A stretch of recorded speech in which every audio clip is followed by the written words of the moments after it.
ఆపకుండా ఫాస్ట్గా వస్తున్నాడు. అప్పటికే పబ్లిక్ మధ్యాహ్నం నుంచి అక్కడ ఏదో జరుగుతుంది, ఒక గుడి ప్రతిష్టాపన జరుగుతుంది, వినాయకుడి గుడి ఏదో జరుగుతుందంట.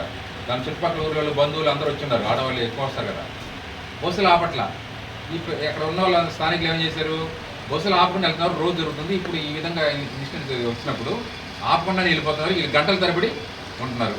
ఇంటి నుంచి వచ్చారు, పబ్లిక్ వచ్చారు, బంధువులు వచ్చారు, సాగనంపారు, అయినా సరే అక్కడే ఉండరు వాళ్ళు. ఎప్పుడు ఉండరు, మధ్యాహ్నం సాయంత్రం దాకా అట్లా ఉండరు.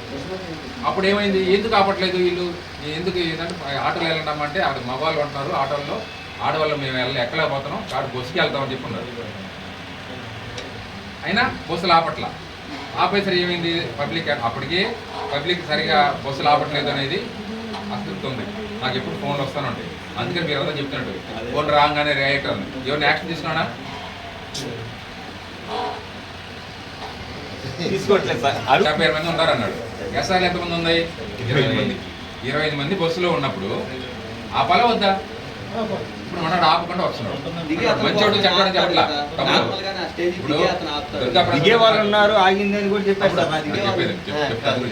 దుర్గాప్రసాద్ అంటే నాకు ఒక గుడిలో ఉంది, అర్థంగా. అతను మంచి సర్వీస్ చేస్తాడు, ఎక్కువ మాట్లాడు, అంత గుడ్డీలు ఉంది. కానీ నిన్న జరిగిన సంఘటనలో బస్సు ఆపాలి, దిగే ఉన్నాడు, బెల్లు కొట్టాడు కండక్టర్, కానీ స్టేజ్లో ఆపకుండా ముందుకు వస్తున్నాడు. అప్పుడు ఆ స్థానికంగా ఉన్న అతను, వాళ్ళ బంధువు ఉన్నారు, అంతా ఉన్నాడు, అతను అస్తిత్వం ఫీల్ అయ్యి అడ్డం వచ్చి ఆపని గొడవ చేశాడు. అప్పుడు వీడు ఆ స్పీడ్లో అతను బ్రేక్ పడినంత స్పీడ్ వచ్చింది, ఇతను ఎగిరి అవతలకు దూకాడు.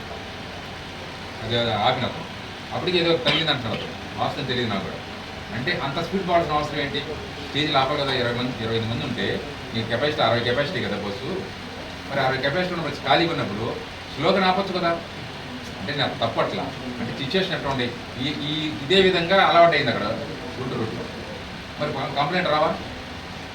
ఓవర్లోడ్ అయింది. మనోడు చెప్పినట్టు 70, 80 మంది, 90 మంది ఉన్నారు ఆపట్ల. అప్పుడు మేము చూస్తాం, ఇట్లా ఎస్ఆర్ చూస్తాం, చూసి ఏంది నిజంగా అవునా కాదా